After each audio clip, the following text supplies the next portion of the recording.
All right, ladies and gents, and in today's lesson, I'm gonna give you the complete step-by-step updated guide on to get those experience inquiries removed in less than 24 hours. So go ahead, get your pen and paper ready because there's about to be some new information that I'm going to give you on top of the information I've already given you so you can go ahead and succeed in getting these inquiries removed.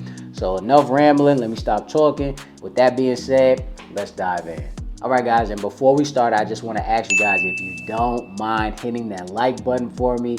Yes, it really helps my channel out a lot, and I really appreciate you guys' support. You have no idea how much I appreciate it. Now, back to this inquiry removal hack.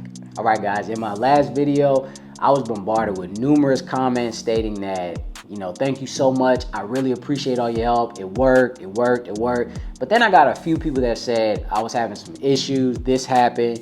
How do I get past this? So I just want to clear the air to try to help these people to actually get these inquiries removed, because I know it sometimes can be very frustrating. Because you have to also remember, with these credit bureaus, you have to understand that these reps are just going by a script, and they have to follow this script to the T. So it's up to you to learn the script, understand the script, and know what to do next when they say certain things from that script. So with all that information, I promise you I'm going to give you all the information you can so you can actually achieve what you need to achieve. So just hang on, just hang with me. All right, so the first thing I need you guys to do is to call the fraud department and get them on the phone. They're open Monday through Friday, 8 to 8 p.m. Now, when you Google it, it's going to say they're open 24 hours or something of that nature. But that's not actually the fraud department. The fraud department is only open for a specific amount of time. The people that you're speaking to can't help you at all. So just keep that in mind, whoever you're talking to, I'm telling you. Now, when it comes to the phone number, it is 714-830-7000. Yes, they have multiple numbers. Yes, they have scattered information all over the place across the actual web. Why? Because they don't want you to know about this information that I'm about to tell you, or I'm telling you. Because you have to also remember, these credit bureaus and things of that nature don't want people actually calling them to get fraud inquiries removed, even though 9 times out of 10, everything that they're stating on the phone is actually true, aka you. Because again, they want to keep people bound, because think about it, it's easier for them. The more longer that you keep things on your credit report, the more it works for them in their favor. Now, due to them being closed, I was actually going to get on the phone with them, but if they're making this video, they're actually closed. So I'm going to give you the step-by-step info plus the script that they use and what I'm going to tell you to say to get everything removed, okay? So just make sure you just keep all this in mind. Now, how you know you're actually getting in contact with the actual Experian hotline is, of course, you're going to hear, "Thank you for calling Experian," from the phone number that I gave you earlier. Now, one of the first things that they are going to ask is, would you like assistance with your credit report? Press 1. And if you are a business or a client, press 2. You're not going to press 1, you're going to press 2, because it's all about client confidentiality. Does that make sense? So you want to speak to an actual representative. You could, of course, press 0, but I promise you, learn from my ignorance. I promise you that's going to give you nothing but a headache. It's going to make everything drawn out. It's going to be a crazy process. So just press 2 and just keep it moving. And also, guys, I just want to keep this real. Please, disclaimer, please be extremely nice to these representatives. They can make this process extremely hard for you. So under no circumstances, call these people with your chest poked out, thinking that you run this or you run something. You don't run anything, all right? They're here and they can make your life a living heck, all right? They can make this process extremely hard for you. So don't make it hard for them. They won't make it hard for you. So what I want you to do is be on the phone and be extremely nice. Because again, this one phone call can turn into you attempting 13 times. So keep that in mind, because I have people that had to call 8, 9 times for Experian. That's crazy. And I promise you, if you do that each and every time that you call, I promise you your tone's gonna change each and every time. So just do it right the first time. Now, when you're actually on hold with these people and you're waiting for a representative to get on the phone, the first thing that I need you to do when they do get on the phone is ask, is this the fraud department? That's what I need you to ask, okay? The reason why I want this to be the first thing that you ask is because this is a recorded line and these representatives have to be honest. Because you have to also remember, guys, the first person that you get on the phone is basically a gatekeeper. That's the first person that you're speaking to. And you have to make sure that they say out of their mouth that they're responding to your question. Is this the fraud department? Yes, it is. Or no, it isn't. 99% of the time, it is not.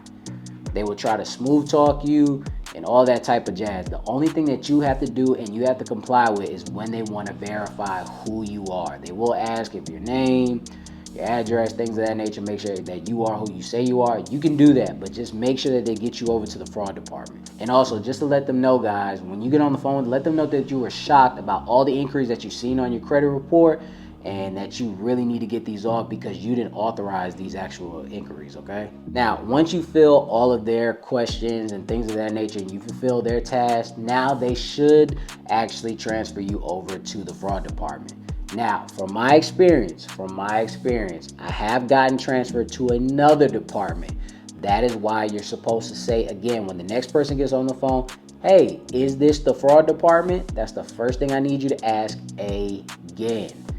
And if they say, yes, it is, you're in the door. I promise you, this is half the battle. Now, before I keep going, another disclaimer.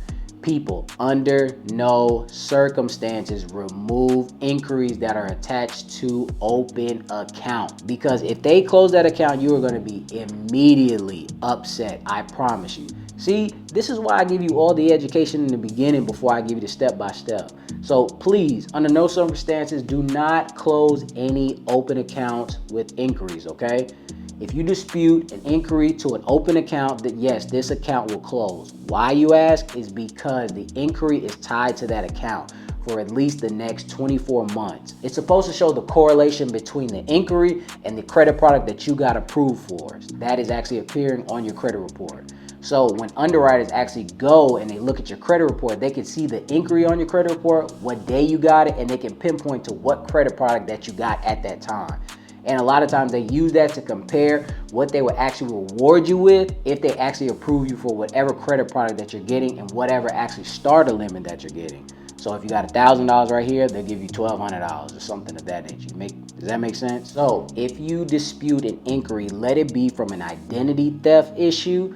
You got approved for a credit product, and before it actually hits your actual report within the next 30 days, you sweep the inquiry, or you got denied for something and you don't want the inquiry on your credit report anymore, so you just wipe it away. So please, again, keep this in mind when you're calling these people and disputing open inquiries. Don't do it. All right, so now we got all of that out the way and that information. Next, when you're on the phone with the actual fraud department, you have to vet each other. Again, you're going to be asking, is this fraud department? Yes, they're going to be asking you all your information. Make sure that you verify again, name, phone number, social security number, things of that nature. It's okay. You can give it to them. They're valid, I promise you. And again, after all of that, this is where the script comes in and you have to start playing ball, all right? Now, you want to let them know that when you try to look at your credit score, you've seen some unauthorized inquiries on your credit report that you didn't authorize. You've never seen these before. You don't know where they came from. And if you want to put some icing on the cake, you can say that you never bank with these institutions. You don't know where they came from, or you haven't even applied for any new credit products lately. That works as well. Whatever you want to add, just make sure that you add it. But with all that being said, tell them that you are very shocked and you are very worried from this information, and that you were advised to call them to get everything resolved. So again, you can add whatever you want to this, but this is pretty much the foundation of what you want to actually tell these people. Because remember, the burden of the proof is on them, ladies and gents. It's up to them by law to prove this, and if they can't, they have to remove it. So again, it's not on you. You did your job.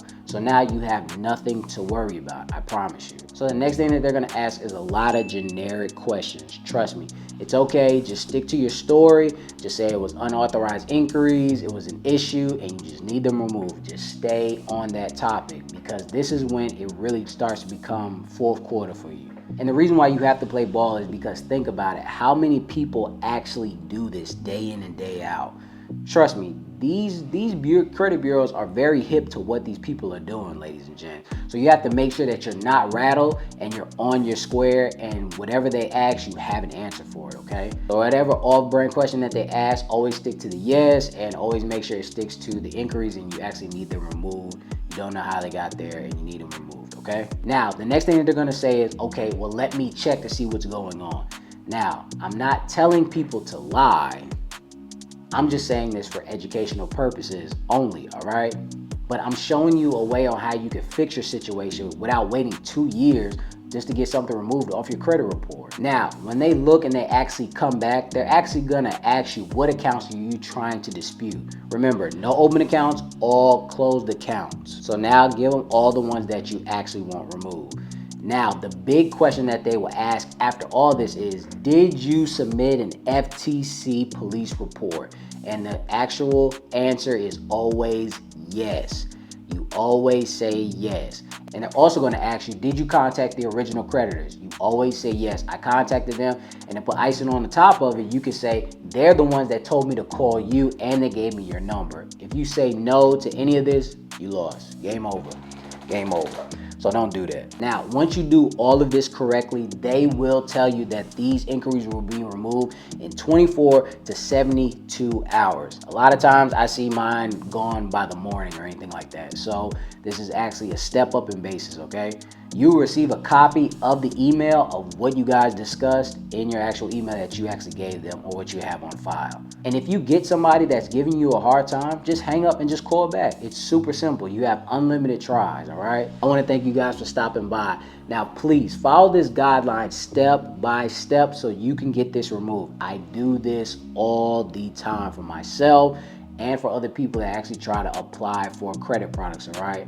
I appreciate you guys for stopping by and send this to somebody that needs this as well, all right? And until next time, ladies and gents.